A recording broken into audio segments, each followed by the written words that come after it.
मुस्लिम league नून की नायब सदर मरियम नवाज ने कहा है कि हुकूमत से 10 लोग पूरे नहीं हो रहे। मुस्लिम लीग नून की नायब सदर मरियम नवाज ने मीडिया से गुफ्तगू करते हुए कहा है कि न्यूट्रल लफ्ज़ का आजकल बड़ा चर्चा है। न्यूट्रल लफ्ज़ ने एक शख्स की हवा निकाल दी है।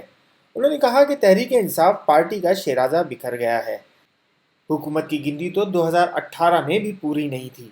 आज़ाद कश्मीर और गिलगित बल्तिस्तान में भी हुकूमत की गिनती पूरी नहीं थी। मरीम नवाज ने कहा कि क्या हुकूमत चाहती है कि कोई मुखालिफिन को जेल में डाले? आपने नैब, FIA और एंटी करप्शन को न्यूट्रल नहीं रहने दिया कि इस एक लफ्ज की वजह से आपकी पूरी की पूरी 22 साल जिद्दोजहद, आपकी पूरी की पूरी जमात धड़म से जमीन पे आ गिरी है और आपका जो जमात का सिर्फ न्यूट्रल के लफ्ज से आपकी जमात का शराजा बिखर गया है। ये हाल तो कभी मैंने किसी तांगा पार्टी का नहीं देखा। ये तो मतलब आपने नैब को न्यूट्रल नहीं रहने दिया, आपने FIA को न्यूट्रल नहीं रहने दिया, आपने जो एंटी करप्शन है उसको न्यूट्रल नहीं रहने दिया। आपने पूरी कोशिश की है कि आप हमेशा जो है वो साजिश करके सामने आए। तो क्या आप चाहते हैं? आप ये बता दें कि आपके लिए कोई आपकी गिनती पूरी करके दे। तो गिनती तो आपकी कभी भी पूरी नहीं थी। गिनती ना आपकी 2018 में पूरी थी, ना आपकी गिलगित बल्तिस्तान के इलेक्शंस में गिनती पूरी थी, ना आपके AJ के इलेक्शंस में गिनती पूरी थी, ना आपके सेनेट के इलेक्शंस में गिनती पूरी नहीं है और आज भी आपकी गिनती पूरी नहीं है। तो आप क्या चाहते हैं?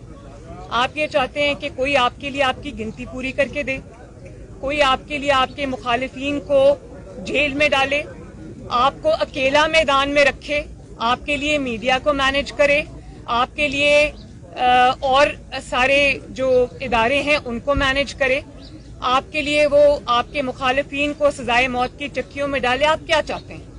और अगर कोई ये नहीं कर रहा या करने पे तैयार नहीं है तो आप उनको जानवर कह रहे हैं। क्या पैगाम आप दुनिया को दे रहे हैं भाई?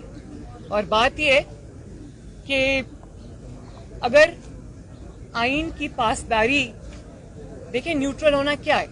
आइन की पासदारी है ना, वो हर मुहिब्बे वतन पाकिस्तानी, चाहे वो आप हो या मैं हूँ या कोई सियासी जमात हो, ये तो एक अच्छी बात है कि कोई अगर जो आइन अहकामात देता है, आइन अपनी जो आइन की अगर कोई पासदारी की बात कर रहा है तो ये तो अच्छी बात है। इस पे इतना सीखपा होने की, इतना नाराज होने की और इतना मछली की तरह तड़पने की जरूरत नहीं है। मेरा ख्याल है कि ये बिल्कुल ही एक इससे साफ पता चलता है कि क्योंकि आपके जो इलेक्टोरल प्रॉस्पेक्ट्स हैं, जो आपको नजर आता है, आपकी जो कारकर्दगी रही है, गवर्नेंस नाम की कोई चीज पूरे पाकिस्तान में आपको नजर नहीं आती और उस सब के बावजूद आपका ये हाल हो गया है कि आपको आपके जो जमात है वो सारी टूट के बिखर गई है। लोग आपकी वजह से अपने हलकों में नहीं जा सकते। आपके अपने MNAs, MPs को अपनी अगली पॉलिटिकल फ्यूचर की फिक्र है। तो आपको ये पता है कि ये गेम आप हार चुके हैं और अगला इलेक्शन भी जो है वो आपके हाथ से चला गया है। तो अब आप ये जो आवाज़ें दे रहे हैं, ये आपकी आवाज़ें नहीं हैं, ये चीखें हैं कि मुझे बचा लो, बचा लो। तो मैं आपको ये कहना चाहती हूँ कि आपको बचाने अब कोई नहीं आएगा। आपकी game is now over. Madam मेरा सवाल ये रजा रोज TV से हूँ। मैडम मेरा सवाल ये है कि इमरान खान ने कहा है कि जो वोट डालने जाएगा तरीके से उसको 10 लाख लोगों से गुजरना पड़ेगा। ओहो हो भाई, 10 बंदे तो आपसे अपने पूरे नहीं हो रहे और आप 10 लाख बंदों को निकालने चले भाई। अपने 10 बंदे पूरे कर लो, आपको 10 लाख लोगों को लाने की मशक्कत नहीं करनी पड़ेगी। और कभी आप कहते हैं कि मेरे खिलाफ साजिश हो गई, मेरे खिलाफ इंटरनल साजिश हो गई, चोर मिल गए, डाकू मिल गए, साजिश हो गई। फिर जब आपको और कुछ समझ नहीं आती तो आप कहते हैं इंटरनेशनल साजिश हो गई मेरे खिलाफ। उस पर भी हम अभी बात करते हैं। लेकिन बात यह है कि आपके नाक के नीचे से आपके वजीर आज़म की कुर्सी पे मौजूद होने के बावजूद आपकी पूरी पार्टी आपके रेत की तरह खिसक गई है, निकल गई है हाथों से। तो आप किसको इल्ज़ाम दे रहे हैं? अगर आपने कुछ परफॉर्मेंस दिखाई होती, आवाम का ख्याल रखा होता, आपने कोई आवाम की भूख इफलास के बारे में सोचा होता, महंगी चीनी, महंगा आटा, महंगी बिजली, महंगी दाल, महंगा तेल, महंगा पेट्रोल, महंगा डीजल, उसके बारे में आपने कीमतों के बारे में कभी सोचा होता तो आपको आज ये दिन ना देखना पड़ता। और बात ये है कि कभी आप उनको कहते हैं, अपने मेंबरान को आप कहते हैं कि बिक गए। मैं ये पूछना चाहती हूँ, और आप वो कहते हैं कि हमने खरीदे हैं। भाई जो पहले ही पार्टी से निकलने को खरीदा तो उसको जाता है, जिसके बारे में कोई हो कि वो अभी डिसाइड नहीं कर पा रहा, जो पहले अपना माइंड बना के बैठे हुए हैं, जो आपके वजीर आज़म होते हुए आपको छोड़ के जा रहे हैं, उनको खरीदने की क्या ज़रूरत है? तो ये अगर आपको आईने में अपना चेहरा नज़र नहीं आता तो मैं आपको आपका चेहरा दिखा देती हूँ। अभी सेनेट के इलेक्शंस को कोई ज़्यादा वक्त नहीं गुजरा, किस तरह आपने अपनी माइनॉरिटी को मेजॉरिटी में बदला।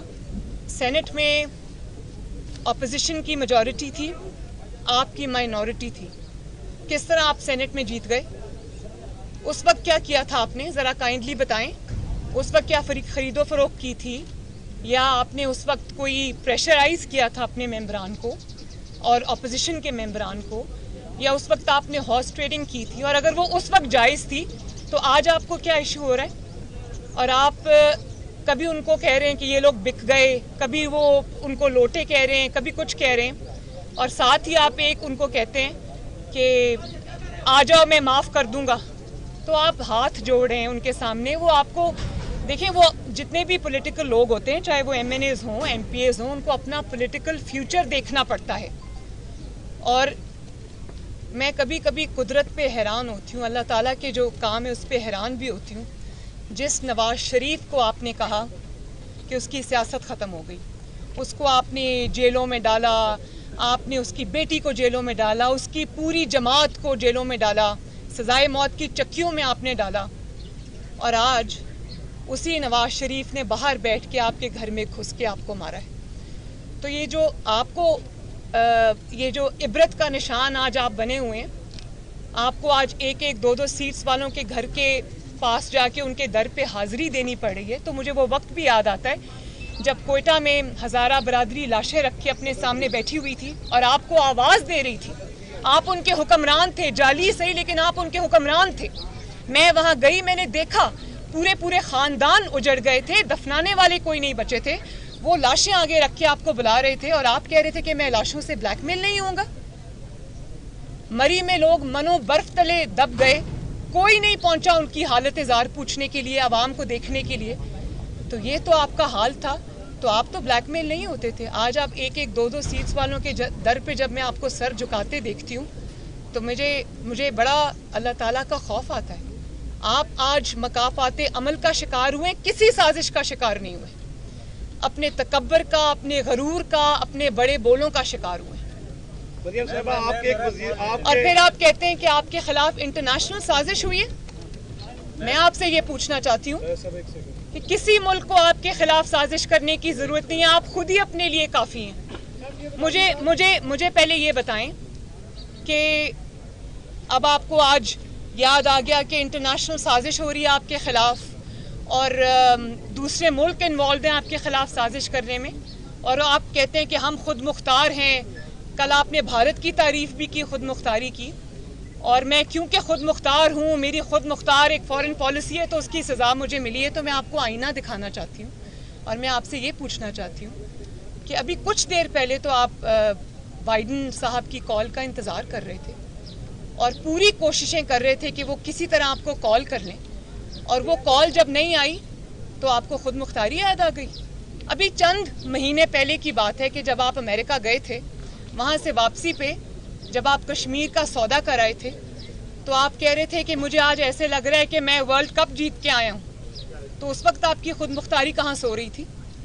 तो किसी को आपके खिलाफ साजिश करने की ज़रूरत नहीं है। और ये जो साजिश वाला प्रोपेगेंडा है ना, ये आप ना करें। लोग हंसते हैं आपके ऊपर, आपकी ना अहली, आपकी ना लायकी, आपकी ना समझी, आपकी ना आकबत अंदेशी की वजह से पाकिस्तान ने आज हर मुल्क जो है वो उसको आपने नाराज़ कर दिया। पाकिस्तान के दोस्त ममालिक जो हिस्टोरिकली आपके दोस्त रहे हैं, आज वो भी आपसे नाराज़ बैठे, क्योंकि आपको पता ही नहीं है कि मुल्क किस तरह चलाया जाता है, फॉरेन पॉलिसी किस चीज़ का नाम है, और किस तरह आपने एक एक गिन गिन के मैं आपको गिनवा सकती हूँ किस तरह आपने ताल्लुकात ख़राब किए हैं।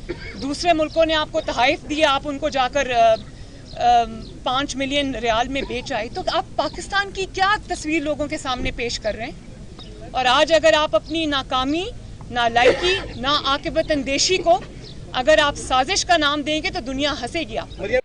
On line digital TV, اسلام آباد.